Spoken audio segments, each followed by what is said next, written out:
It's football and other F words. I'm Zach Lige. You can follow me on Twitter at FWordsPod. I'm joined by the whole gang here. We got Mike at Mike Herndon NFL, who writes for PaulKarski.com.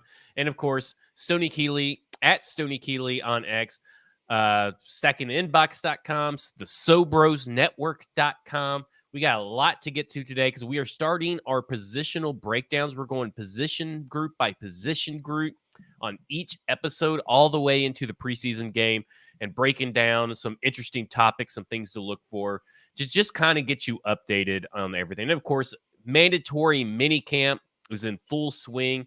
We got all kinds of topics coming out from that. We got press conferences, we got reactions, and we got the stuff from last week because we were not here last week. So we got all kinds of stuff that we got to get to. Before we get to all that, Bluegrass Beverages in Hendersonville, Tennessee, been around for over 50 years, a long-standing tradition here in Hendersonville, Tennessee on Main Street. Head over to Bluegrass Beverages, our lovely sponsor. Get all the party supplies that you need. 4th of July is just a little bit over a month away, or under a month away, so you might as well just go ahead and start, packing up your garage fridge. There are many lakes nearby Bluegrass Beverages, which constitutes meaning that you have in your garage, if you are on the lake, a white plastic refrigerator that has probably been there just as long as Bluegrass Beverages has been in business. So it's time to go ahead and just start filling it up because you're going to have lake time. You're going to be on the lake. You don't want to have to take a break, get off the boat because you ran off a beer and then go to the store. Just go to Bluegrass Beverages, get all the alcohol that you need in preparation for the July 4th. Hey, all listen, right. You don't have to get ready if you stay ready. That's right. The biggest question, I'll start with you, Mike, is how long will DeAndre Hopkins holdout continue? Because it's obviously at full force holdout. He is lollygagging at practice in a practice that is he really there because he's holding out. So most people don't hold out. And so how long do you expect this holdout from DeAndre Hopkins to last? I mean, possibly till the end of the season at this rate. I mean, clearly he's really drawing a hard line with the Titans on this contract standoff. It is the most ridiculous narrative that's just been fabricated out of thin air. He missed one practice. He's been here for all the non-mandatory stuff, which he totally does not have to be. By the way, I mean he's probably the most experienced guy on the team from an NFL experience standpoint at this point. If he was missing, no one should be saying boo about it, right?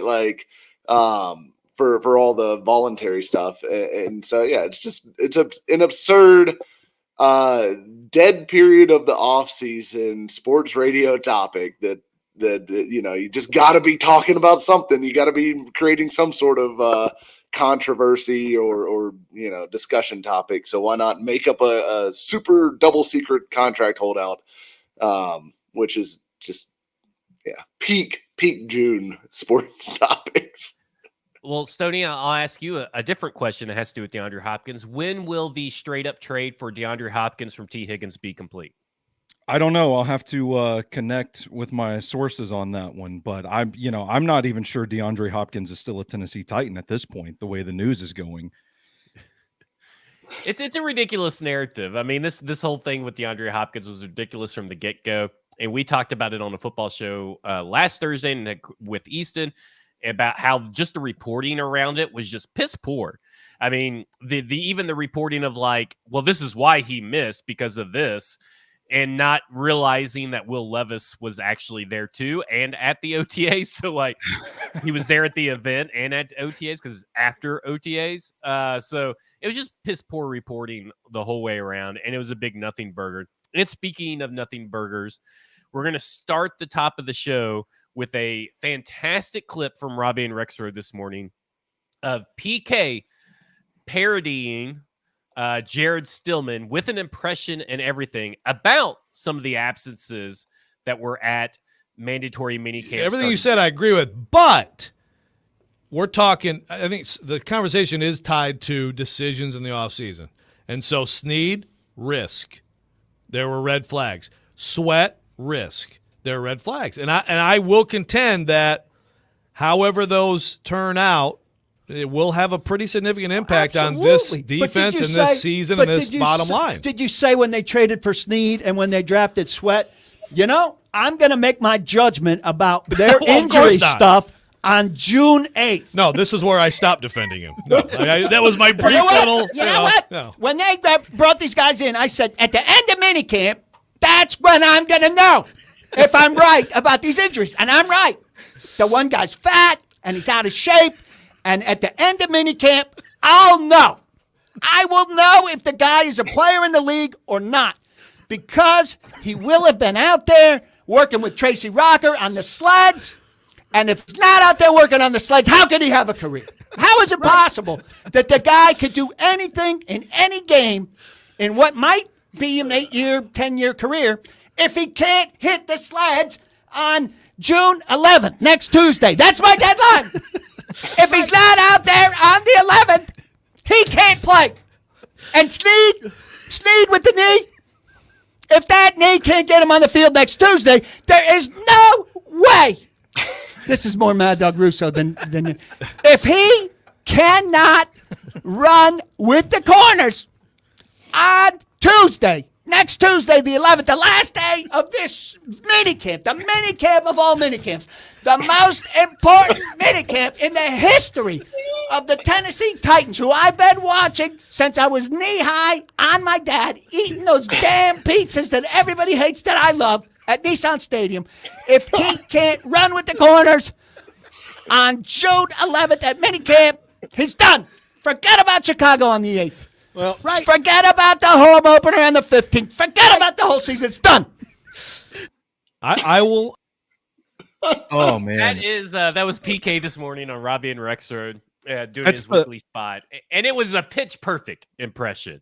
But it's all about talking about obviously Stillman's overreaction, how he opened up the show, was saying that basically nobody was at practice yesterday, and this is what he said.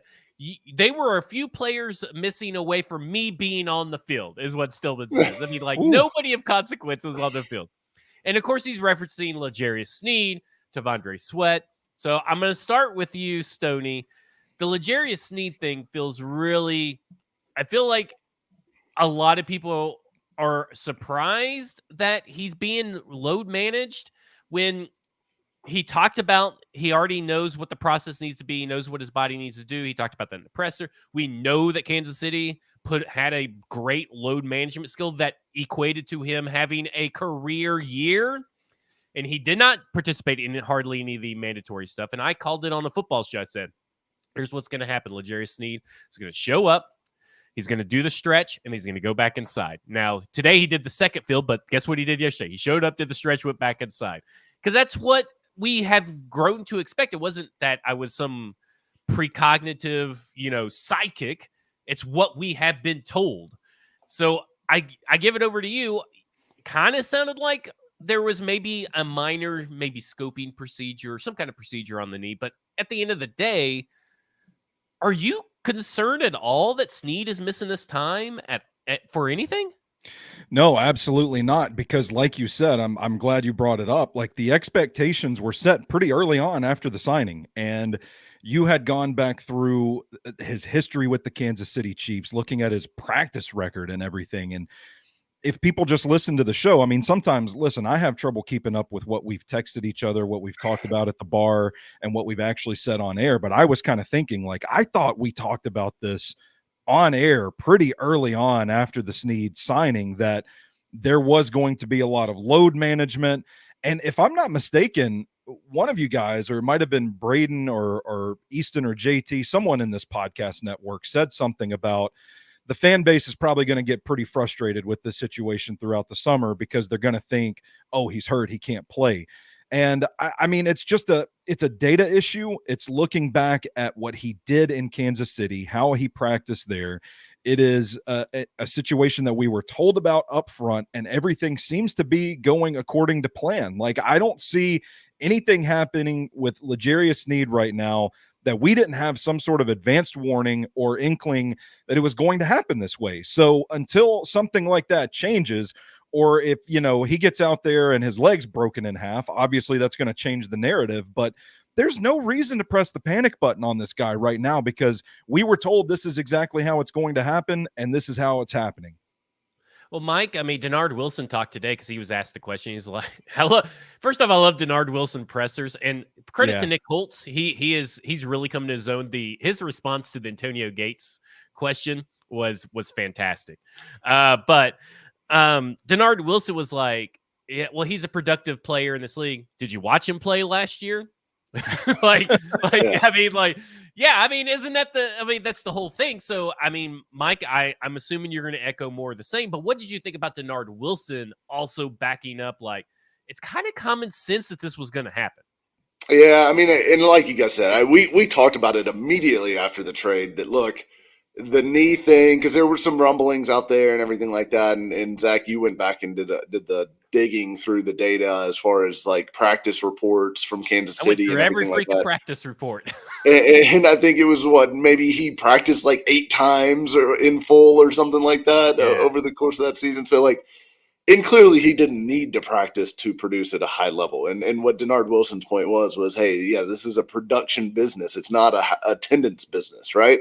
Yes, you want your guys in an ideal world. Yes, you'd have everyone out there for every practice and everyone would be healthy and no one would ever turn an ankle or no one would ever have knee issues or anything like that. But that's not the reality of the NFL. And the reality of the NFL is that if you can produce on Sundays, you can do whatever you want during the week, right? Like as long as you get to Sunday and you know the playbook, your body is prepared and you can execute it as a high level. That is what they care about. Like these are grown-ups, right? Like this isn't you got to take attendance at every OTA all summer. And if you show up, if you miss some of them, you're getting demerits or whatever. Like it is what it is. Like they knew the deal with Sneed. They knew it when they got into the deal, right? Like they talked about it day one when he signed the contract and they were questioned about it.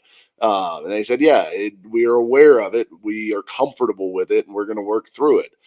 So clearly they have a plan. They're working the plan.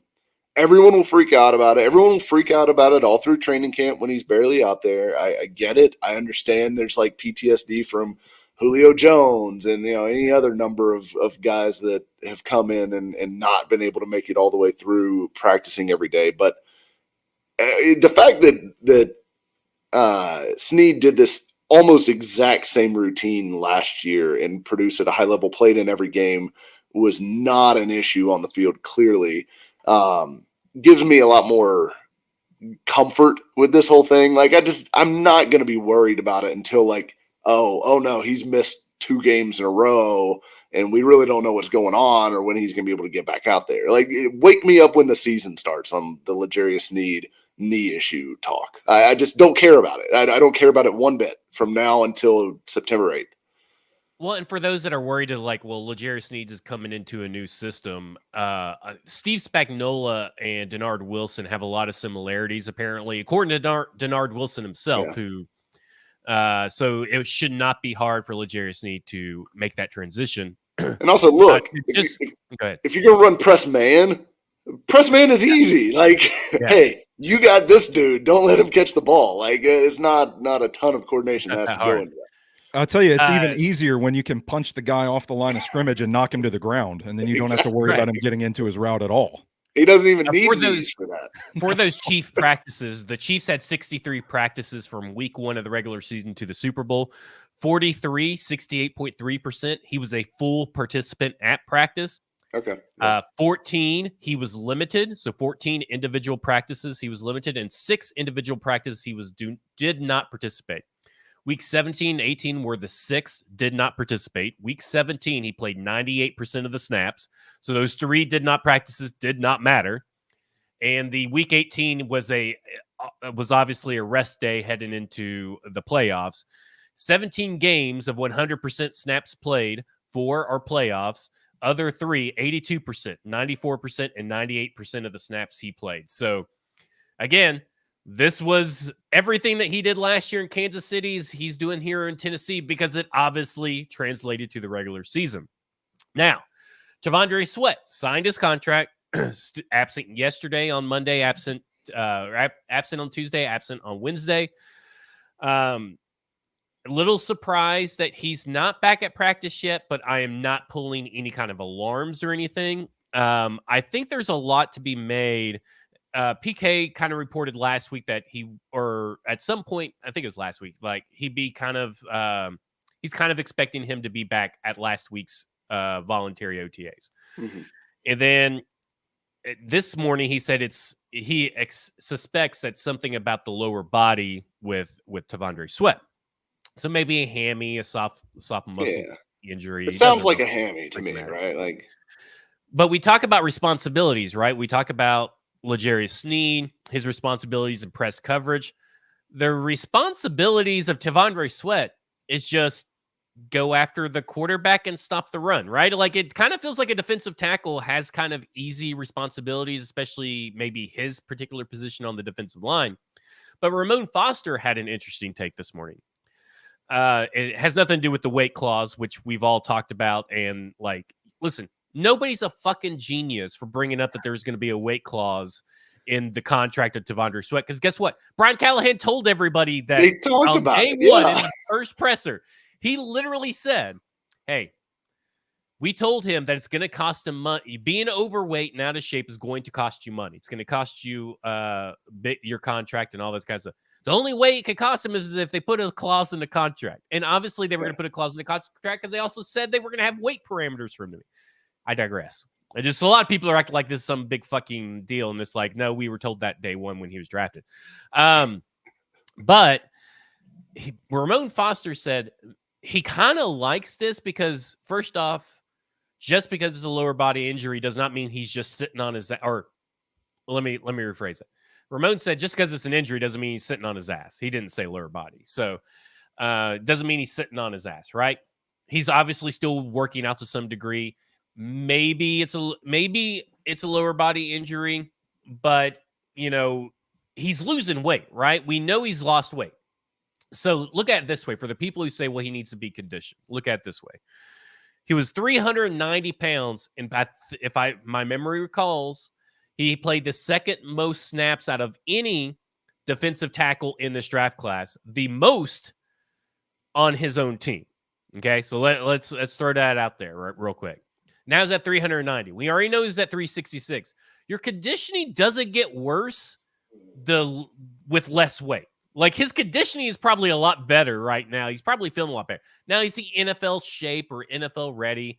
We'll see. We don't know what's going on inside the building, but I have more faith in this strength and conditioning staff than I do any of the previous strength and conditioning staff, that they know what they're doing. We don't know what he's doing in workouts inside during his free time. We don't know. So we can't sit here. You can kind of say that, yes, he's probably not football shape. And Mike, I'm going to toss it to you first. But I think saying that he is out of shape is a little much. Yeah. And I think here's the bigger thing with the conditioning question right now. The players get like 6 weeks off after, I think, the last phase of OTAs before training camp starts. What he does in those 6 weeks. That's if they even practice next week. I mean, sometimes you get these last OTAs canceled. Yeah.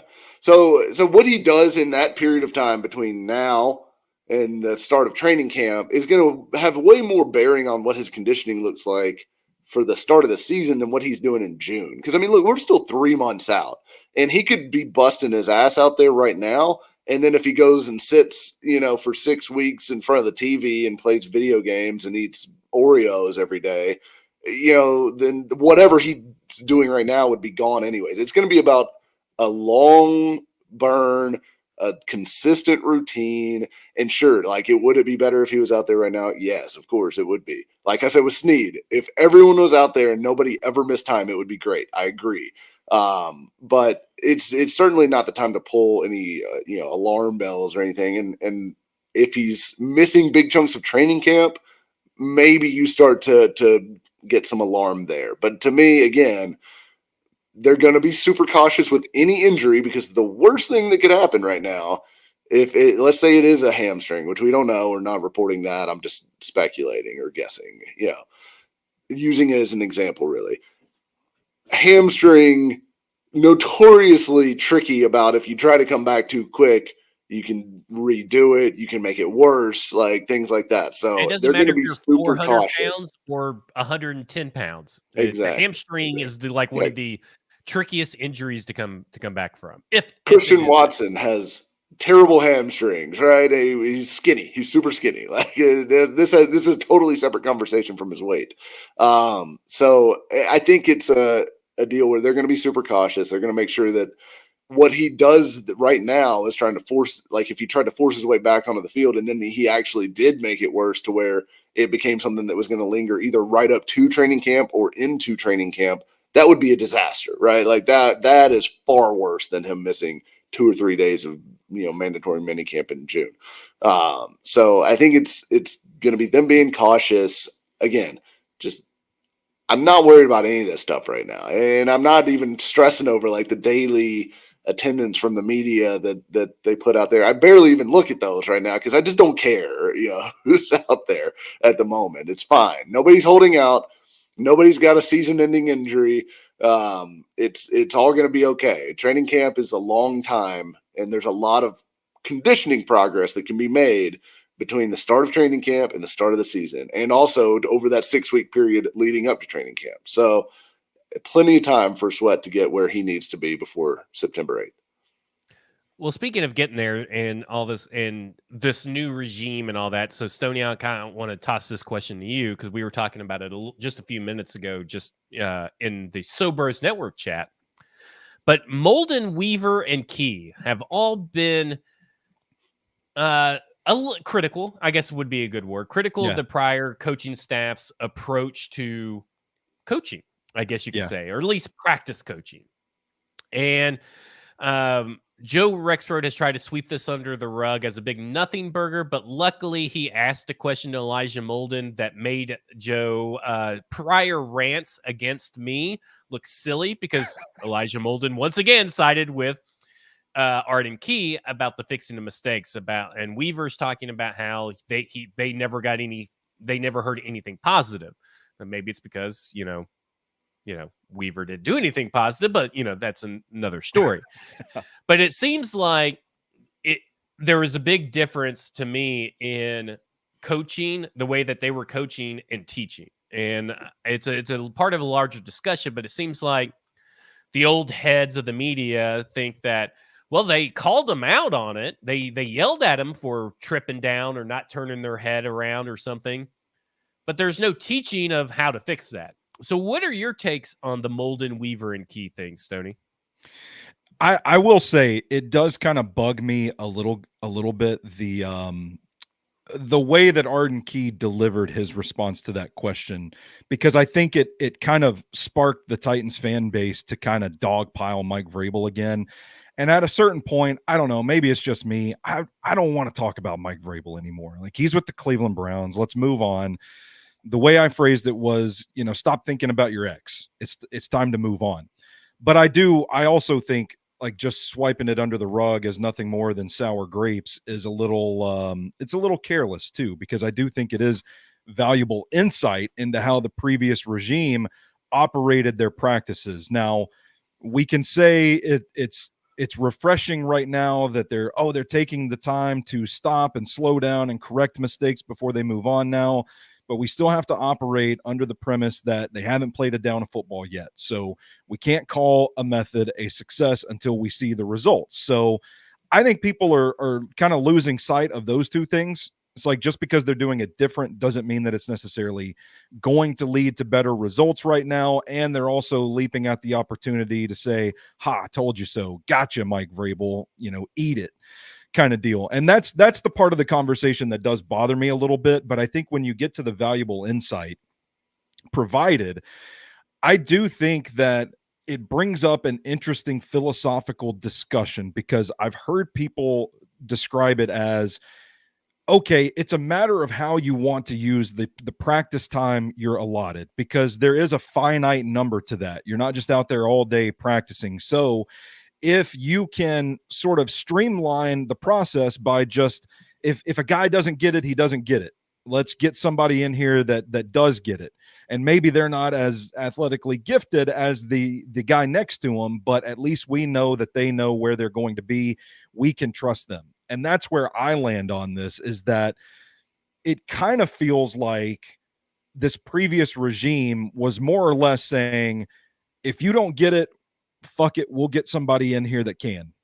And if you don't get it in practice, you're not going to get on the field in these certain situations that we're running this stuff that you can't grasp. And so putting the onus on the player, I think at times, another thing that we tend to hyper-focus on the last 2 years of Mike Vrabel. But when their defensive system worked and they had guys in there that understood their roles, could communicate, knew where to be, it did work. Now, I will say, I think as far as teaching and development goes, I like the method of slowing guys down to say, here's what you have to do to fix it.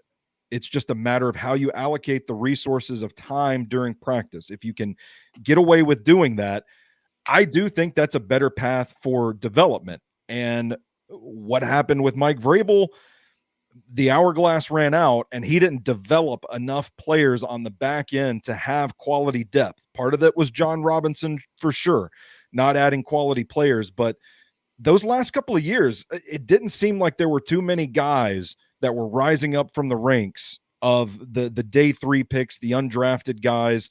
Like there wasn't a whole lot of player development going on. So I think it's an interesting conversation to have. I think it's disingenuous to just, use this as another way to take a shot at Mike Vrabel. I think it's a disingenuous thing to just pretend like it's nothing either, because it is valuable insight. And the answer, as I often land on, is somewhere in the middle.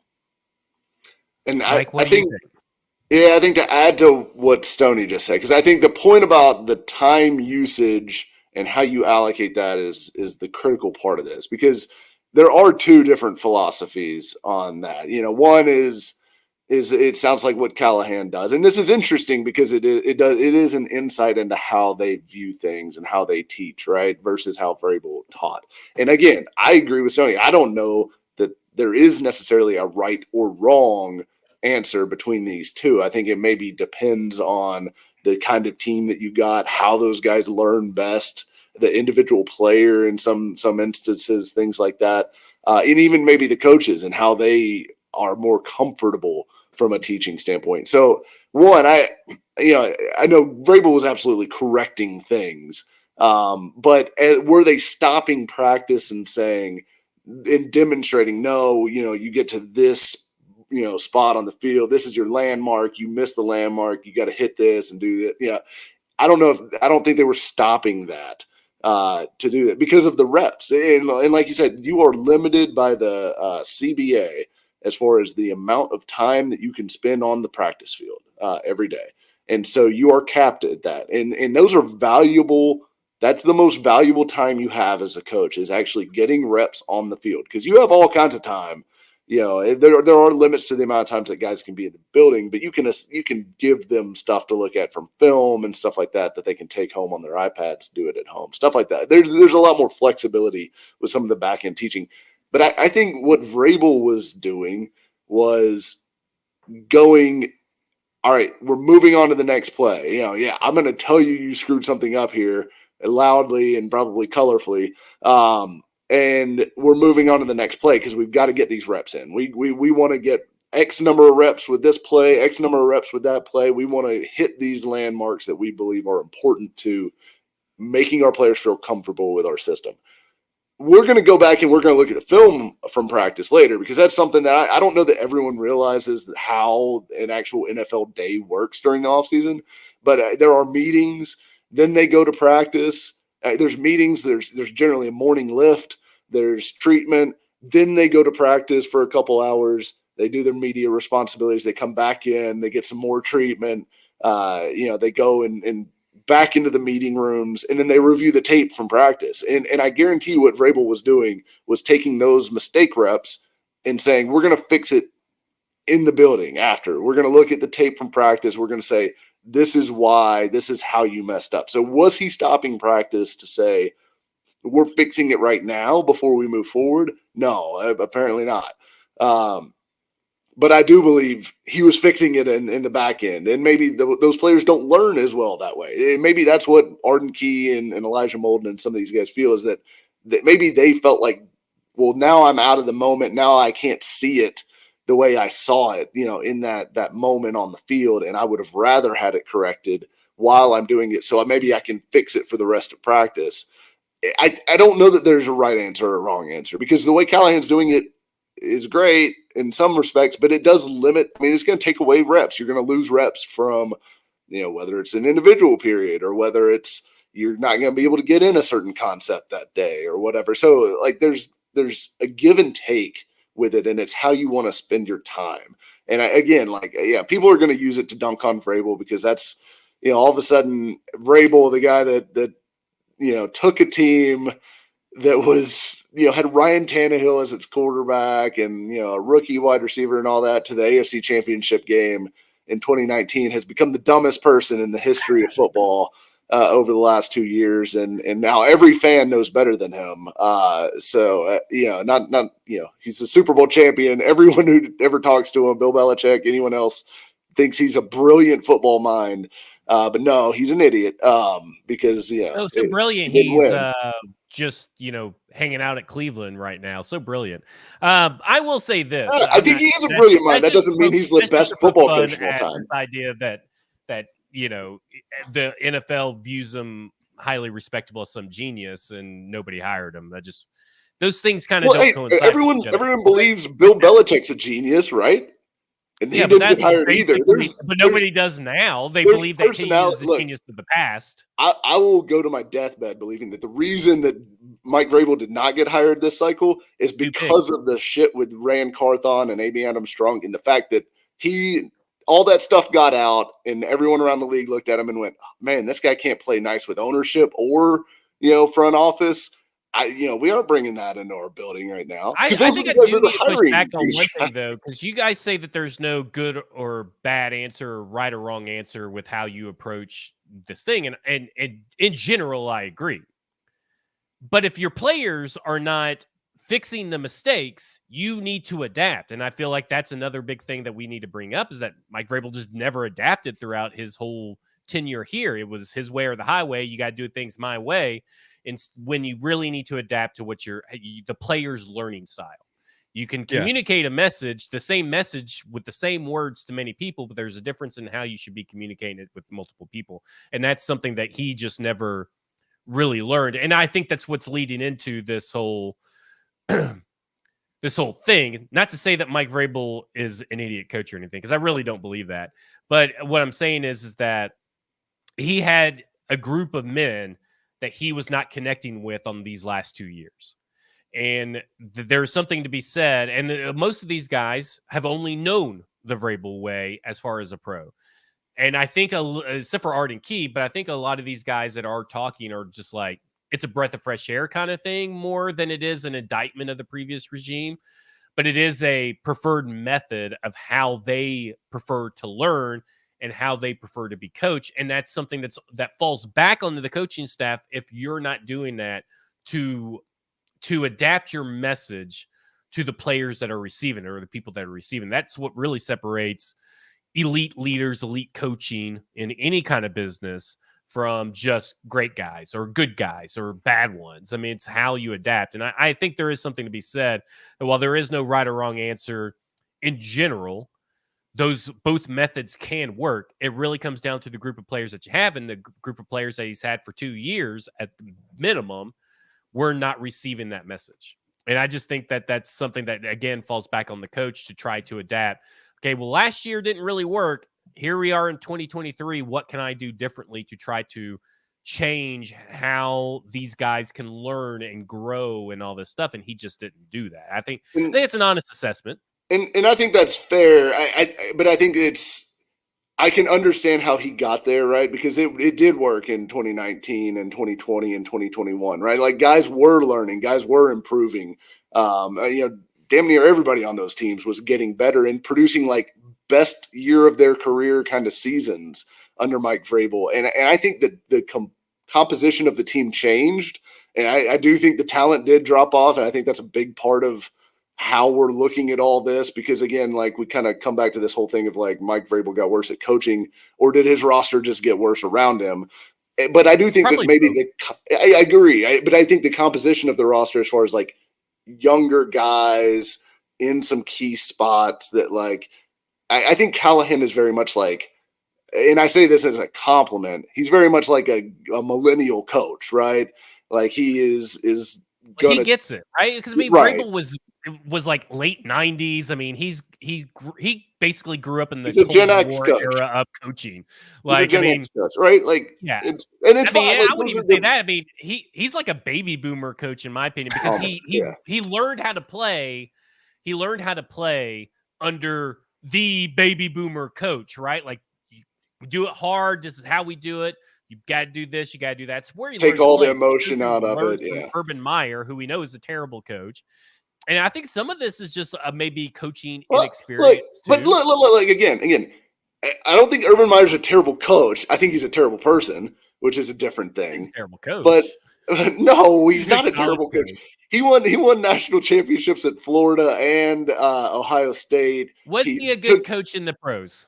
No, he wasn't a good coach in the pros because he's dealing with grown men. But not like again, we like blanket Let's not statement. forget that. Can he's we not forget that Mike Vrabel did choke slam him up against the wall? So Yeah, look, I think he's an asshole. I think Urban Meyer's an asshole. I think he's always been an asshole. But I'm saying he was a good football coach in college, at least, when he could, bully people into doing what he wanted them to do.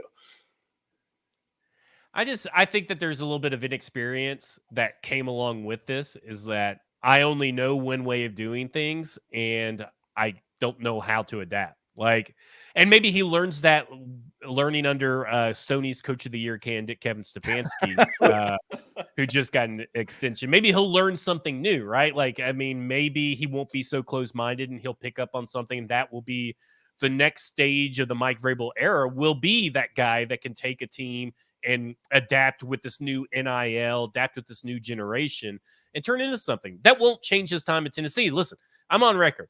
I think Mike Vrabel is a better head coach than Jeff Fisher was. I don't care. I know that Jeff Fisher made it to the Super Bowl, but I think Mike Vrabel is a better, more talented coach. But he ran into the same issue that Jeff Fisher did, where it was like adapt or die. It just everything in the NFL nowadays moves at so much of a quicker rate than what it did even during Jeff Fisher's era. It's like quarterbacks nowadays, they have to be the guy by 2 years. If you don't have the guy in 2 years, you're probably getting traded or cut. How many guys did we just see that happen to? If you're not a coach that is trending in the right direction, you're probably out of here in 2 to 3 years. And it's just life comes at you fast in the NFL nowadays. There's no extra long. There's no margin for error in the NFL hardly anymore. It is like a 1 or 2 year thing, and that's just how it happened for Mike Vrabel. And I think early success may have hurt him in that regard too, as far as like his willingness to adapt. Because look, he knew like when he got here, he had immediate success. He was good from the jump. They got better every year for like 3 or 4 years. And I think part of that, ingrained in his mind, like, hey, I'm doing it the right way. This is the way it needs to be done. We're almost there. We just got to keep pushing to get over that last little hump. And it's hard sometimes if you've had a lot of success doing it one way and then circumstances change to not just think, well, we have to figure out a way to get those circumstances back to, the way it was working before, instead of me changing my mindset and trying a different approach that I don't know whether it's going to work or not because I haven't done it right yet. Right. Like that's a scary thing to do for any leader. It's I think one of the Also most challenging things staff. about leadership. Hiring bad staff did not help him. Well, 100%. 100%. But again, I think that was holding on to the past because he was like, this scheme works. We just need to keep going with this scheme. That's why he kept going from within, I think it's a really interesting part of this conversation too, thinking about the timing of the hourglass running out on him. Like, just how many bad seasons did Jeff Fisher get away with before, like, given the patience to be good again? And Mike Vrabel's thinking, I've done this successfully in the past. It's only been like a season and a half of just really putrid football on the field. Horrible injury luck and a bad, decaying roster, all that. Yeah. And I think we all probably thought he was going to get at least another year before he was actually fired. So part of me wonders, like, how much of the conversation centered around that, like that inability to adapt. Did he go into meetings and just die on the hill of it worked before, it can work again if we improve the personnel, that sort of thing? Like, I don't know. This whole conversation is a really interesting case study that I don't think we're really going to know for sure for a couple more years. Here's the thing about let's move on to Treylon Burks. So we still got a lot to get to. Treylon Burks, the pendulum was swinging positively one way than yesterday. Fans hear that he may have to be on special teams to be active on game days, which first off is a ridiculous statement in and of itself by the coach. And then it swung to the other way that he may not even make this team. And then today it swings back that Burks is the ultimate pro, according to, Anderson and Nick Holtz and all this kind of stuff. Like he's an elite work ethic and all this kind of stuff. So the pendulum keeps swinging on Treylon Burks. So I just kind of want to say a few things about Treylon Burks. One, he's a lock to make this team. He's 100% making this team. Two, he's 100% going to be active on game days, regardless of special teams, because guess what? Who is the outside receiver if one of these guys go down? Jaquan Jackson, just because he was a punt returner or something? Like, we got to get fucking real about how the makeup of NFL teams work. Treylon Burks is going to be an outside wide receiver, and he's going to be a guy that sees meaningful snaps on offense. He's going to be active. Thirdly, he's not fighting for a roster spot. And if he doesn't make special teams, he's not making this roster is ridiculous. But of course, the wide receiver 4 needs to find a place on special teams. Guess what? That's what the NFL does league-wide. Most of these guys play different positions on different units. It does not matter. Quit overreacting to everything. And I would like to also extend that not only from the fans and the media, but I want to extend that to the team. Could y'all just shut the fuck up about it? Can we all quit asking questions about Treylon Burks at this point? Because here's what you're going to get from the team. Right? Here's what you're going to get from the team. Well, he's an elite worker. He's great. He's athletic, blah, blah, blah. We've heard it 30,000 fucking times. Now, listen, if you want to ask about Treylon Burks to gunner, like, what are you looking for from Treylon Burks? What does he have to improve to be a gunner? How many reps are you going to try and get Treylon Burks as a punt returner or kick returner? Because I think he would be very excellent at that. We've kind of talked about that on this show. There are different ways to phrase your necessary Treylon Burks questions that you have to ask. But can we just stop asking, have you been impressed with Treylon Burks? What are they going to say? Nah, fuck Treylon Burks. We're not that impressed with him. Like, come on, people. Let's get creative with the questions. That's my Treylon Burks. I just hope we derail this hype train for Easton's sake, because if we don't stop, he's going to become the Joker. Last week, all the aggregator accounts are taking his shit like, oh my gosh, let's fit him for his Hall of Fame jacket. And now this week it's, oh my God, take him out back and shoot him. And Easton's just caught in the middle of all this. Like, for the sake of his mental health, I hope we can tamper expectations a little bit. And I wrote about in StackingInbox.com, you're talking about a guy that's like a 300-yard wide receiver. Like, we got to understand that expectation as a wide receiver 4. He's not going to see a lot of snaps on offense, but the snaps that he does see should probably equate to somewhere around 300 yards. That's it. And there you go. There's your Treylon Burks expectations for everybody. Go read the article at StackingInbox.com. I mean, like, do you think Bengals reporters asked this much about Trenton Irwin? Played the same role. God, I don't know. Okay, so we're gonna get to the media next because of what PK said. But did y'all see? And I know, Stoney, I sent it to you, but I don't know if you read it. But did y'all see how the conversation went between the reporters of the Miami and Tua Tagovailoa yesterday? Have you seen this, Mike? What I'm about to reference. I have not. Okay, so this is what I wish our media would do, right? Okay, so they go. The first question: are you frustrated with where things stand right now? Tua goes, not frustrated. I'm another word. Next question: agitated, annoyed, bothered? I just want to get something done, Tua says. That's it. Just want to get something done. Next question: concerned? Is that not concerned? Concerned is not the right word. That's way off from the word. Antsy, maybe? Probably antsy. Pissed off? I wouldn't say pissed off. I mean, this is the nature of the beast. This is how it goes. Like, I wish that, if someone says, ask, because at this point, if after, are you frustrated with things where things stand right now? Not frustrated, I'm another word. Someone asked that to Will Levis, or let's say someone asked someone about, they asked DeAndre Hopkins about that. Let's say that he was frustrated and they asked him about that. So someone in that room is going to be like, well, I saw that you're recording. Instead of staying on this subject and pushing for the word, they would be like, well, I saw that you were recording a country song, and how was you doing a concert? Like, I mean, come on. But this all goes to the fact that I wanted to talk about just real quick. This PK tweet from yesterday that got everybody riled up, where he is 1,000% correct.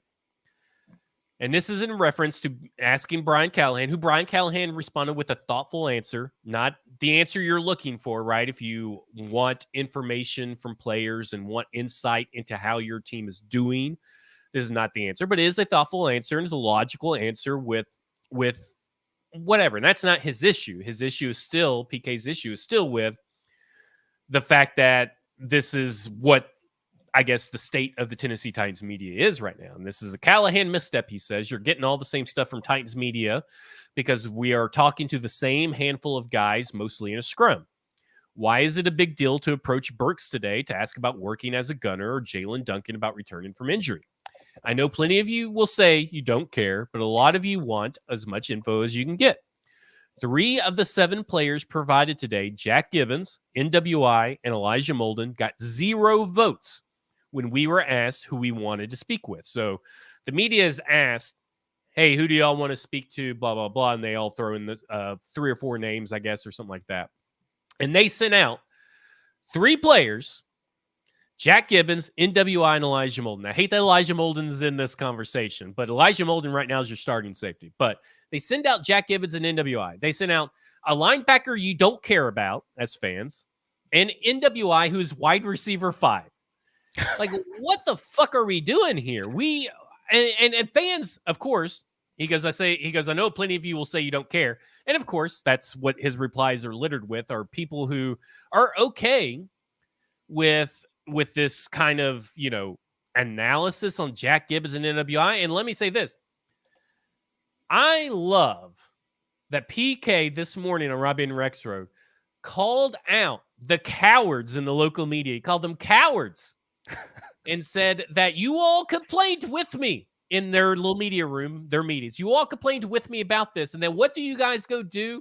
You guys leave me high and dry, and nobody agrees with me out in public because you guys don't want to, offend your fans or whatever. But then he also says, then you guys go and interview those 3 guys that we didn't even vote for. So they're going to continue to do what you want to do. And for all of you people that are listening, this is me talking to you, that want more insight as far as, man, I'd really love to have one of those LA Ram draft videos. Well, you're not going to get it because you guys are all fucking okay with it. And you guys are all okay with your Dr. Jack Gibby interviews, your NWI interviews, your loser interviews of these players that we do not care about. I know Braden was probably fucking ecstatic about getting an NWI interview because that dude loves him some NWI. Him and Joe both. Yeah. Oh my gosh. But I thought NWI bailed because I didn't see anybody post a clip about NWI except for I think the Titans official Twitter account did, or official whatever.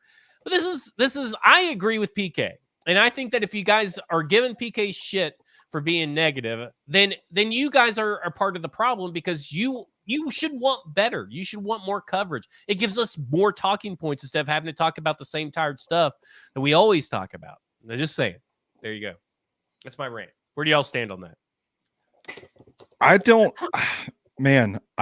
I'm not going to hang you out to dry. I'm going to have your back if this devolves into a fist fight, is what I'm saying. But I don't care about player interviews enough to really feel passionately about this, because what most of I'm doing, what did I just say? What I'm doing the most is just watching film, and I'm taking little bits of information as I get it in tweets. I honestly don't even see a lot of the player interviews unless it's coming to me in the group chat where you guys are like, oh, wow, Nick Holtz came across really well today. And I'm sitting there like, oh, shit, I guess there's a press conference going on right now. So I don't consume enough of it to feel like heavily invested on either side of it. But if you're passionate about it and somebody starts coming after you about it, I'll get your back because you're my boy. I'll just say it just that. Bleeds into other things that the Titans are lazy about, like redoing the same stupid draft thing, which Mike wants them to do the schedule reveal. Mike wants them to do the schedule reveal at the end of time. So there you go. But Mike, you're probably okay with it because you're very white bread, milk toast kind of guy. You probably love this shit. You love Dr. Jack Gibby and NWI interviews. I don't. I mean, I care even less about those guys. I wish they would, put out the big names more. I mean, I get that there's only so many guys on the roster, right? And they talk to them a lot. So, you don't need Calvin Ridley every single day. But eventually you're going to get down to those guys. So I don't know. I guess I understand. I don't think they have to make those guys available. I think it would be better. Could we hear from even Caleb Farley? He would be more interesting. He got a vote. Someone voted for him. I don't know who the fuck voted for Caleb Farley, but he got one vote. I mean, he's an interesting story, a former first-round pick, all the stuff that he's been through, physically, emotionally, everything. He's an interesting story to me. It's a human interest story more so than a Titans, football story, frankly, because I don't think he's going to make the team. But I don't know. Yeah, they could do better. And I agree. I agree totally that the Titans media department is so protective of that group. And I think, Vrabel got blamed for some of it. I think some of it was Vrabel. Robinson got blamed for some of it. I think some of it was Robinson, but I think some of these guys in the media department have been there so long, and this is just what they've known. So this is the way they keep doing things. Sounds like my little rant on radio show on Monday where Braden's like, well, we can't really talk on the radio about EPA and stuff. I was like, why not? You guys don't ever fucking try because you guys are just fucking lazy. I did hear that, and I understand what you're gonna lose a lot of common fans if you start throwing out a bunch of numbers and acronyms and stuff like that. I get that, but no, I think things could be. They should loosen things up just a little bit. It's gotten better. When Rand's on Busted with the Boys and Brian Callahan is, on The Athletic, all these secrets come out. All these insights come out. So it's hard for me right now to think that this is a Titans mandated from either of those guys kind of deal. Now, obviously, I think the player selection process, it sounds like Brian Callahan is a part of, but it just really feels like this is, I'm with you. It just kind of feels like a media department kind of deal. They just, I don't know. Maybe they need to get the creative juices flowing. I will say one last this rant before we get to the running back. Go ahead. No, I was just going to say quickly, if I was actually in the press room with everybody, I would probably feel much differently about it. Unless I'm working on a 1,000-word film study on Jack Gibbons, if I drive from my home in Mount Juliet out to the practice facility and I show up and it's NWI, Elijah Molden, and Jack Gibbons, and I'm just like, well, shit, I don't want to talk to these guys. I'm just going to go home. I'm going to be pissed because I've just wasted a whole lot of my time. And just say that. I got one real quick beef because we still haven't got to the running back stuff. These OTA topics went a little bit longer than I thought. A little bit. But you know what? I'm going to save it for next week because it's nothing that we need to do right now. Okay, we're moving on to the running backs. It's position group. Let's go. The running back situation for the Tennessee Titans consists of 6 running backs currently. Tony Pollard, Tyjae Spears, Hassan Haskins, Julius Chestnut, Dylan Johnson, Jabari Small.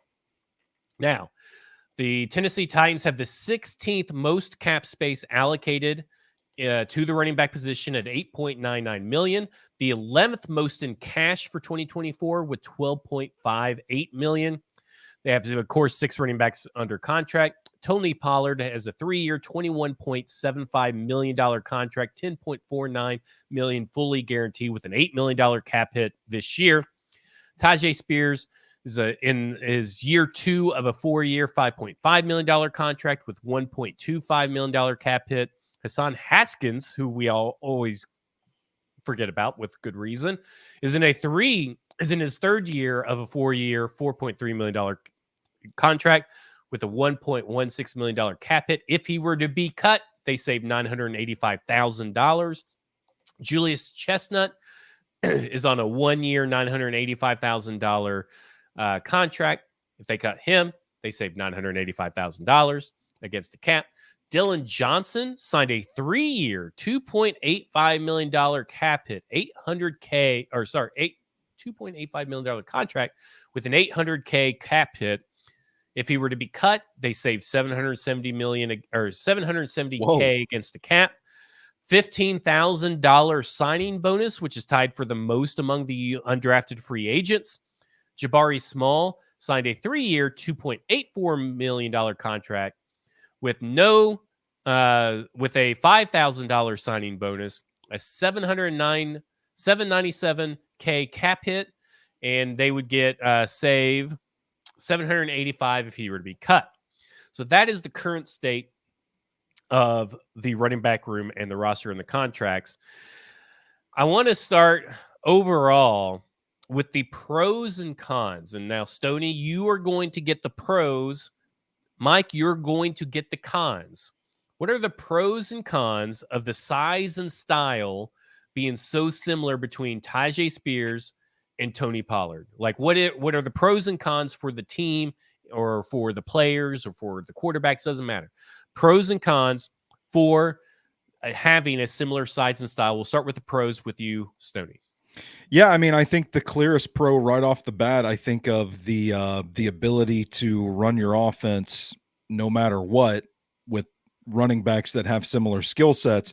You don't have to change things up. It takes away an element of predictability to the offense if no matter who you put out there, they can all do the same sort of thing. And on top of that, they happen to have a more robust skill set as running backs. I know, man, you go back and watch some of the tape from last year, and there's a lot of just like dump offs to the flat. But I feel like Spears and Pollard are both capable of getting out and running routes, doing several different things, and you are not limiting your offense to its personnel when you have two guys that are in the same mold like that, and you're not tipping your hand anymore to opposing defenses based on your personnel, who's out on the field, you're going to be doing a certain thing like that. So that's what immediately comes to mind is just the ability to keep your offense humming right along and maintaining a level of unpredictability throughout. Mike, what are some cons? Are there any cons? You can say there's not if you want. I mean, I do like the setup, so I will point out a few. I mean, it's not perfect, right? Because you don't have a true sledgehammer, right? Like you don't have that big back. I think Pollard weighs what 208 somewhere around there.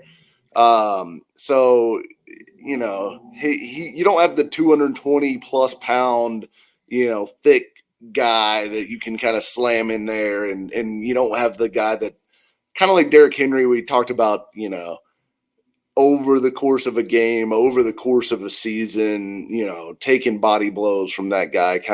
It does have kind of a cumulative effect on the defense. It's not going to be the same with Tyjae Spears and Tony Pollard. So you don't have that differentiation in styles, and you don't have the ability to, if a certain team has 215-pound linebackers out there that they use, and you want to be able to punish them by kind of running over those guys, you just don't have that skill set. Now, I think that skill set is largely overrated to some degree. So I'm not saying they're going to miss this hugely, but I think that's the one kind of downside that I see to them being so similar. I will say this: we talk a lot of if. From just a stylistic standpoint, I think Spears and Pollard are both much tougher, harder runners than they're given credit for by the larger NFL fan base. I'm doing a film Friday on the two running backs this week, and Tony Pollard's touchdown from the Packers' loss in the playoffs is a great example of that.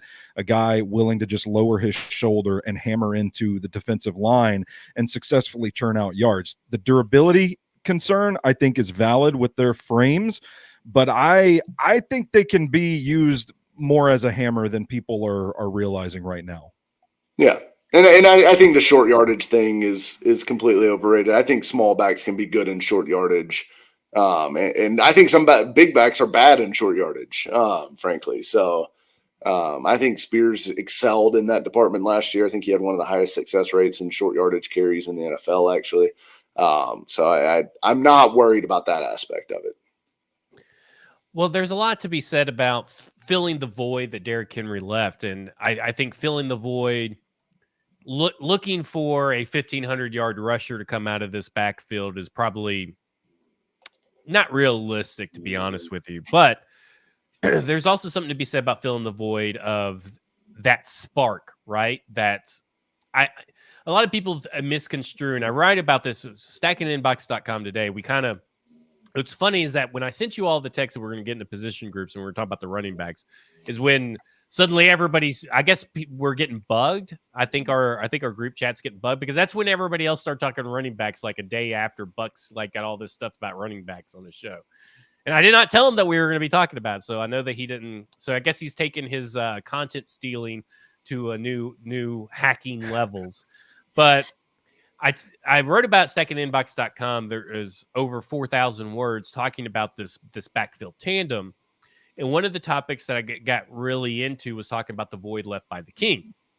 And to me, I think I look at it and I go, I think people, and I'm not to say that Derrick Henry is not a leader. I'm not in the locker room or anything. I'm not saying that. But I think that people equate talent and production to leadership when I think that there's different styles of leadership. And I think how Derrick Henry kind of led, and this is what I talked about, how he led is essentially like when he would crank off a large run or hit some poor defender with a stiff arm, the shockwaves and energy affected that entire team. That entire team got pumped. It's like plus 10 confidence levels, plus 10 morale boost, if you will. And that's a big void to fill. Now, we saw in the Miami game that Tyjae Spears is I call him a hype man. I don't know, and listen, because you're a hype man doesn't mean you're a leader. He's a hype man. Tony Pollard is on record being described as a quiet leader, and he really stepped into a leadership role after Zeke left Dallas last year. His position coach talked about it. His head coach talked about it. Talked about how he's a quiet coach. And listen, this team does not need a leader from the running back room. They have Will Levis. At least offensively, they have Will Levis that can provide that kind of spark and that leadership. They have Lloyd Cushenberry who could do it. Calvin Ridley has stepped into a really meaningful leadership role. DeAndre Hopkins kind of laid back. They don't need a running back leader per se like the Tennessee Titans have been forced to have from Derrick Henry, but they do need that spark. So, we've seen Tony Pollard break off long runs. We've seen Tyjae Spears, be impactful. Where are you guys at? And I'll start with you, Mike, and we'll end with Stoney. Where are you at on these guys being able to provide that kind of seismic shift in a game when you're kind of down? Kind of like, Derrick Henry just fucking ran, and then he'd shoot off a long one. And it just changed the whole game. Are these guys game changers in that way? I know they are in different ways, but in your opinion, can they fill that void? This will probably be controversial for Derrick Henry fans out there. I think that part of it is completely overrated. I think players react to big plays, right? Like, and if those guys can make big plays, I think they'll react just the same. I mean, I guess the stiff arm adds a little bit extra sauce to it, but I don't think there's any less if Tyjae Spears is running through a hole and shakes a guy out of his shoes and he falls down on himself and the whole crowd goes, oh, I think they react to that energy of the big play.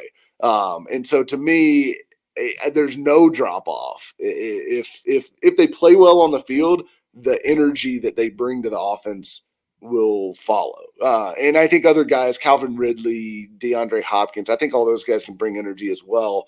Just because, hey, when you make a chunk play, people get fired up and it gets the ball rolling. So I don't think Henry was special in the fact that his big plays were more meaningful than other players. I just think he made more big plays over that course of, his career with the Titans than most of the other players on the team. So that's why we associated that with him. Stoney. Yeah. And I think a lot of, as far as the energy standpoint goes, I feel like Tyjae Spears, like you said, Zach, hype man. I feel like there's a lot of energy around this guy. With Derrick Henry, I think the leadership was more about setting the standard, right? We saw the epic workout videos and how hard he worked inside the building. He was the guy that from a competition standpoint, the rest of the roster was trying to chase to get up to his level. So in that sense, maybe he wasn't the guy that was rah-rah pumping people up on the sideline, but you knew he worked hard and you didn't want to disappoint the guy because he was the best at his position in the NFL. So I think that's where a lot of his leadership stemmed from. And I think I'm not going to say Tony Pollard's in the same echelon as Derrick Henry, but he's a hard worker. He runs with a really hard style. I just mentioned, like, he's not afraid to lower his shoulder. It's like he plays like he's 10 feet tall and bulletproof. I think Spears plays with an infectious energy that is just going to rub off on the entire offense, especially when if they change it up and start giving him more consistent drives instead of interchanging Spears and Henry every few plays or so. Like, if he can really get into a rhythm, I think his energy is going to rub off on a lot of people. And so when you start hitting some of those big plays and guys start seeing like, oh, these dudes are pretty tough, I think that's something that's going to rub off and set a new sort of example where it's like, maybe not like we need to be in the weight room doing all this crazy stuff, but it's like these guys are out here playing hard. They're running hard. We need to match the energy. And I think that's where the leadership comes from both of these guys. And by the way, Zach, I want you to take another victory lap because you compared Tyjae Spears to Tony Pollard after the Senior Bowl before the draft even happened last year. And I've been watching the tape this week and I'm like, holy shit, these are the same. This is the same player. It's crazy. I'm telling you. So Tyjae Spears, what got everybody talking about the running back stuff was that Tyjae Spears went on record and said that, him and Tony Pollard are really iron sharpening iron. They're really pushing each other because their goal is to both be top 5 running backs in the league. And we know that when people say, I want to be the top 5 running back in the league, that comes down to rushing yards.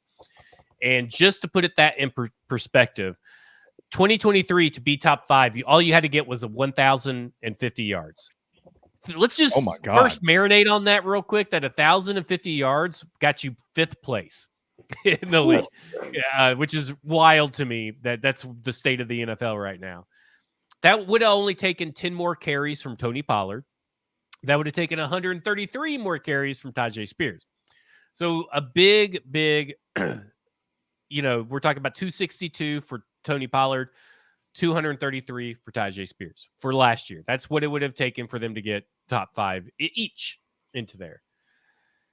It's not out of the realm of possibility because it's kind of like, to me, when you look at the Tennessee Titans trio of wide receivers. Now, I talked about this on Monday, the fact that if you kind of look at it, right, that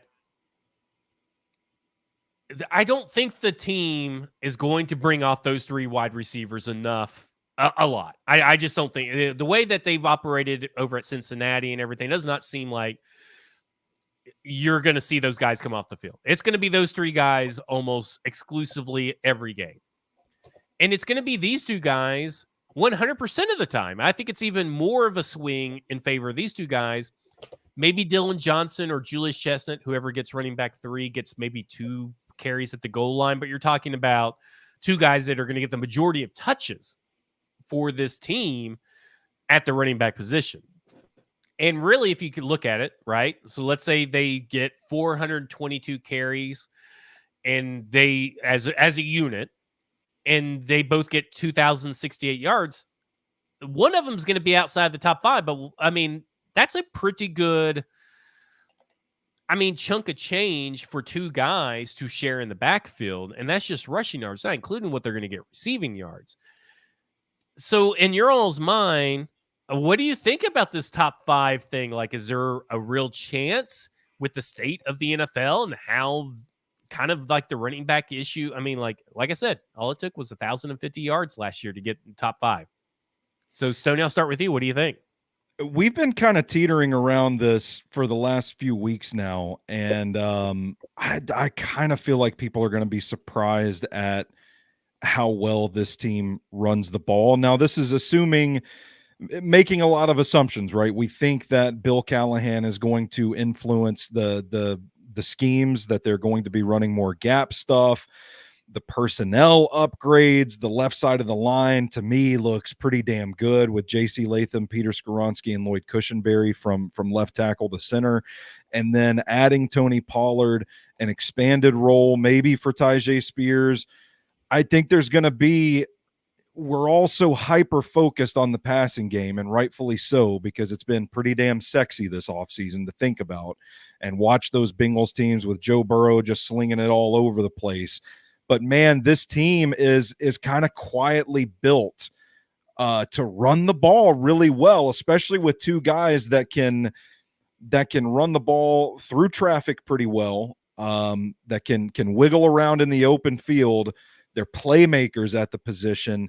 And I don't know, man. Like, I don't think it's all that crazy to say. It might sound crazy, but when you look around the state of the NFL, I don't know. I mean, how many 1,000-yard rushers are there going to be this season? So I feel like if you can get both of those guys to top that mark, you got a pretty good chance of them being top 5. And I'm not going to be surprised at all if they hit on that. Mike, it seems like the way that has to happen is that they have to be efficient, because if you look at what the Bengals have averaged, you're talking about anywhere from 402 is probably the straight average, 403 carries allotted to the entire running back room from 2019 2023. But you also probably are looking at maybe, well, you could probably get to 423, maybe max is what you're looking at, because they hover around the 24th mark in attempts and rushing attempts, right? I mean, so when you're looking at that, they're going to have to be efficient.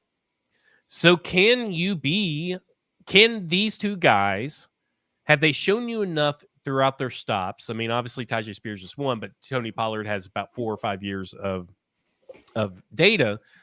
Can they be efficient and still be a tandem that can get at least close to 1,000 yards? Maybe they're a little bit more of A.J. Brown, Corey Davis, A.J. Brown's rookie year, but can they be efficient enough to maybe crack that top 5 in a split backfield? I think the running backs absolutely can, because I mean, I think if you look at what Spears did last year, limited sample size and all that, fair. But I think everyone pretty much, eye test tells you Spears is a guy, right? Like, he can play. Pollard has 5 years of NFL experience. 4 of those years he finished in the top, I believe, 3 in yards after contact per attempt. So he has a long track record of being able to make the most out of his carries, as far as breaking tackles and then producing big plays after the tackle. So I think they will be highly efficient. I think it will ultimately rest on what can Bill Callahan get this offensive line to look like from a run blocking unit standpoint. Because look, I believe fully in Bill Callahan. I also believe fully in the talent of J.C. Latham. I believe fully in the talent of Peter Skoronski. I think the question is, it's going to be a young group. We know that. I mean, right now, based on what they're rolling out at OTAs, which, look, even if it's MPF, it's kind of interchangeable. Right now, the oldest guy on that line is going to be Lloyd Cushenberry at 26. Almost certainly, because I don't think Brunskill is going to be the starter at right guard.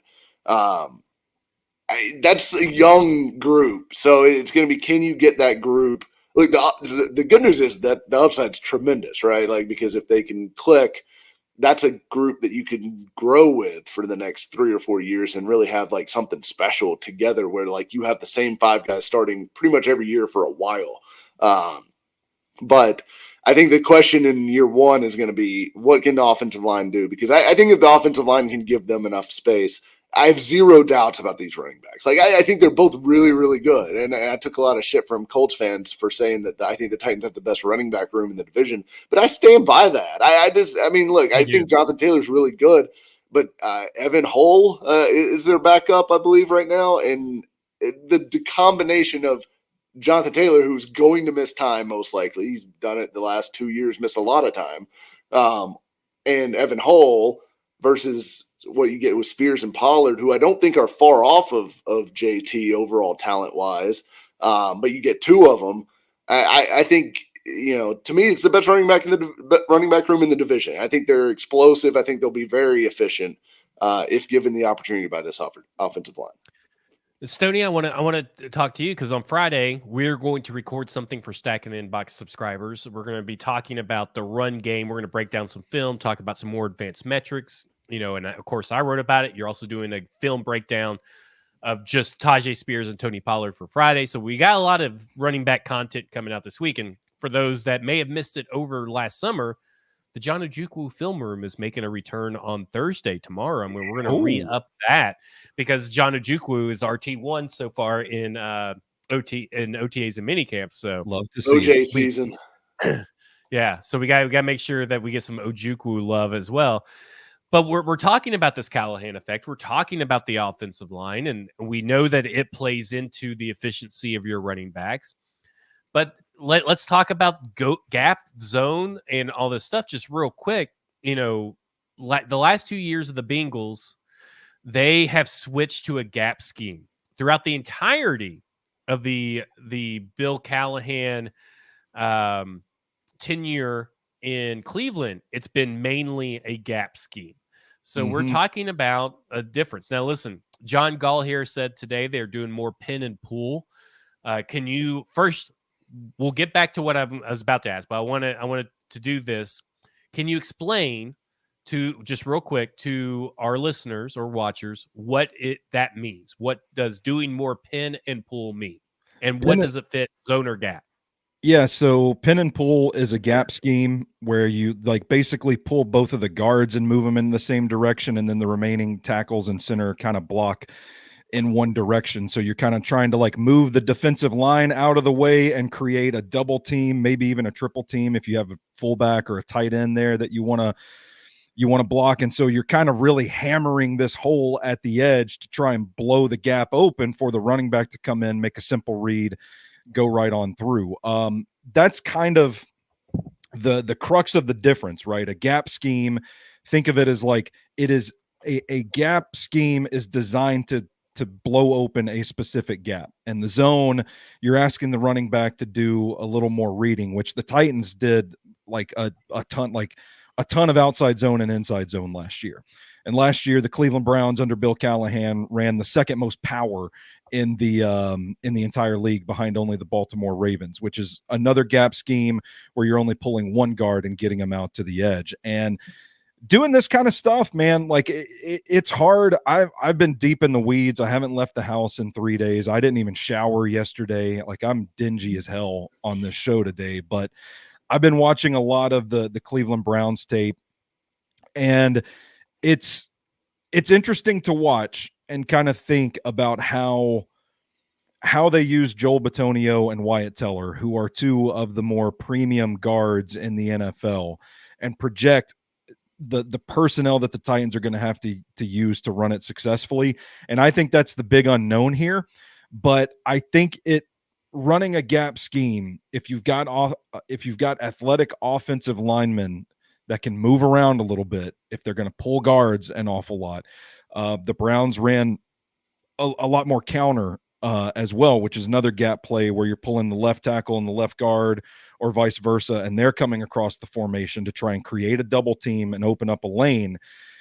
I think you've got to have athletic guys that are able to pull it off, but it does simplify things for the running backs. And I think that's something that's going to unlock another level for Tajay Spears specifically, is that you're eliminating the reads that they have to do, right? If it's designed to go to a specific gap, you guys shut me up if I'm starting to. This is going to be another Travis. Well, let me say something real quick. Do you think that because you got 11 minutes anyway? So Jesus, I do. Do you think that is you and mentioned something that you think you cracked the code as to why Tajay Spears was more efficient in the gap schemes last year? He's better in gap. He had higher yards per attempt, higher yards after catch or yards after contact per attempt, and a way higher missed tackle percentage in the gap scheme. Yeah. Now I'm waiting on some information so I can be able to see how Skoronski did, how Sadiq Charles did, and these other guys, because that's what I'm writing about next year in the particular schemes. Sure. But why is it? Because it was so simple for Tajay Spears, because he ran a lot of zone in college. Yeah, I think you see it on the tape. If you watch his Titans tape from a season ago, there's a couple of times that he in his rushing attempt, getting to the offensive line, getting to the point of where he's got to cut and go or bounce it outside or whatever. He gets to the point of his read, and there's like the slightest stutter step, the slightest moment of hesitation, where it looks like he stops his momentum just enough. You're already behind an offensive line that is bad. So you don't have a lot of time to kind of dance around back there. And I think if you eliminate that read for him, where you just know, like, here's the gap, go to it. If the gap's not open, then you make your read and you try to make something happen, right? But this gap should be open, and if it is, you just go. So it is more of like a streamlined process from the neck up, where it removes the time he has to take to read what's happening in front of him and process it. So he can hit the gap harder, more decisively, without slowing down, without losing any momentum, without the stutter step or hesitation or any of that stuff. I think it can improve his metrics even more. And when I read your piece that dug up the data on Tyjae Spears so far on stacking the inbox, that was the light bulb moment for me, because I jotted it down in my notes. I'm like, he does this weird thing sometimes where he like stutter steps and hesitates. But then when I saw the numbers, I'm like, oh, well, that could be an explanation for why his metrics look better in a gap scheme. So I've cracked the code. Let me ask you this, Mike, because we got to start wrapping this up here in just a few minutes. But we have a question in the chat, and I think this is a good thing to end on. And the question is, and this is from Glory Day Sports, question is, does that suit Sadiq Charles, Daniel Brunskill, Dylan Radins? And in the piece, I talk about how the people that they have assembled, the guys that were on this team last year that have gained weight, it really feels like they have built this whole offensive line with, while you still have to have some athletic level of NFL athleticism, big beefy men. And it really seems like they built with the idea of doing a heavy gap scheme. Now, this means that they'll use 54% gap, 46% so. Like, I mean, it's not like they're going 100% gap. So there's always going to be multiple facets to the run game. But as what we have heard so far is that we know what the left side is. We know who the center is. But we've heard that it's been mainly Sadiq Charles and John Ojukwu. Sadiq Charles yesterday was kind of dancing around the fact that he's gotten the majority of the right guard reps. Dylan, rest in peace, Dylan Radins. And then the second team, though, has been the Duncan at right tackle, Dylan Radins at right guard, and because they've moved Daniel Brunskill to center. And today, while we were on the air, Daniel Brunskill said this is to get them through the summer, which I did say I thought that Daniel Brunskill would be the thing. So maybe they're looking to add another center. This Xavier Godlin kid from Liberty is listed as a center on the website, Titans website. Really? Don't know about that, but that's obviously why Daniel Brunskill's there. We've heard that left tackle is on the left side. On the second team is Leroy Watson, which is very interesting, which probably makes sense. And I would assume second team left guard is, from what I've heard, is described as some kid that nobody really recognizes, and I assume that's Cole Spencer, Andrew Rupsich. So all of that to say, we know that we're trending towards, obviously, a gap-heavy scheme. Who does that benefit on this roster on that right side? Because Sadiq Charles is probably a little bit known more for his athleticism than his size, though he's not small by any means. Dylan Radins has always been known more for his athleticism, but he's gained weight. We know that Skoronski's gained weight, but he plays on the left side. And Daniel Brunskill looks like he's 50, but, he's pretty hefty and everything. And then you got Jalen Duncan, who, again, known more for his athleticism than his size. John Ojukwu, who's a big dude. And so, like, who does an MPF, of course, who has shrunk down. So really, who does this all benefit on that right side? And who do you think, because we're going to keep up with it as we go along, who do you think is the starting right side of this offensive line? And I will say, I had this, if you listen to the show, and someone will have to go back and find it, but late in one of the more recent episodes, and it's probably been within the past 2 months, I said Sadiq Charles was going to be the starting right guard for this team. And I actually wrote about that for Paul's site, paulkowarski.com, this week, and submitted it last night. It's not up today because I think he's slotting it in with some other minicamp content on the site. But basically, I said, it's going to be Sadiq Charles in my mind. They signed him specifically. They went and got him. early in free agency too. That was like one of their first signings, I believe. It was like Tony Pollard, and then like Sadiq Charles was like the next one. And of course, everyone freaks out because they're like, "Oh, that's your big answer on the offensive line." But look, he's 24 years old. He is the biggest of the, at least is what their listed weights are. He's the biggest of the right guards because Radin's listed at 301, Brunskill's listed at 300, Charles is listed at 322. I think he's clearly the most powerful as far, and that's the key to, like, it's not exactly about how big you are. Big and power do go together to some degree, but he is the most powerful by far. From an ability to move guys off the line of scrimmage, and in a gap scheme, that is absolutely critical, because if you don't get movement, you don't have a hole, right? Like that is paramount to being able to have success running the football in a gap scheme. Now, and Brunskill, to me, was brought in last year to fit the zone scheme that Vrabel was running with Tim Kelly and going back all the way to Matt LaFleur. They were so zone heavy. Derrick Henry had gotten great at that. And that was, to me, a signing for that scheme. So I don't think Brunskill is a fit for this offense. I don't think he's the guy that's going to get the job. Charles, his play is up and down. Like, I think pass protection is a work in progress for him. Certainly, I think he needs some development. But, I mean, look, Dylan Radins isn't perfect in pass protection either.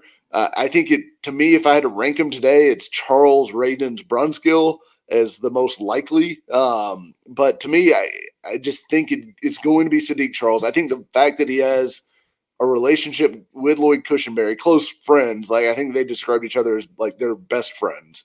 The fact that they have that relationship and they're going to be playing next to each other theoretically, I think that does matter to some degree. Now, it doesn't overcome like, okay, he's just better than him, but that communication will be easier with those two guys next to each other. I just think he's got more upside than Dylan Radins.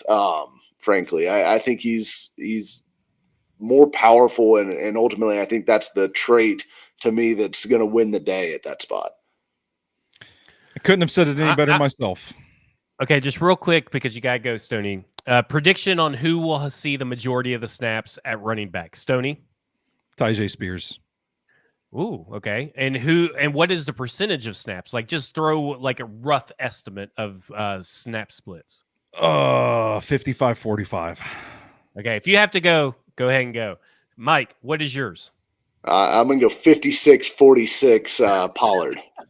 Or 56-44. Yeah. No, 46 because they're going to be on the field for a little bit together. Okay.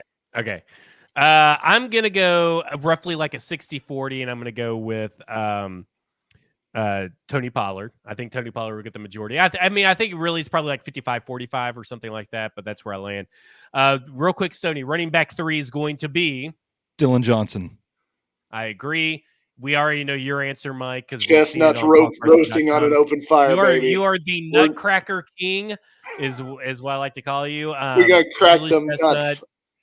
Dylan Johnson is a much better version of Julius Chestnut, so it'll be fantastic to see Dylan Johnson, Julius Chestnut, and Kyle Pecco no longer on this team. Your two guys. That will do it for Football and Other F Words. Next week, we'll be talking about the wide receiver. We'll hopefully have less to talk about on the OTAs and all that kind of stuff, but that's what we'll be talking about next week.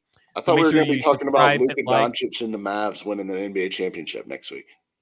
Well, maybe we will if they actually get it done and they don't choke. We could do it. We'll talk about it. But Bluegrass Beverages is our sponsor. Has been over 50 years in business over in Hendersonville, Tennessee. Worth the drive. They have so much selection, a lot of unique stuff over at Bluegrass Beverages in Hendersonville, Tennessee.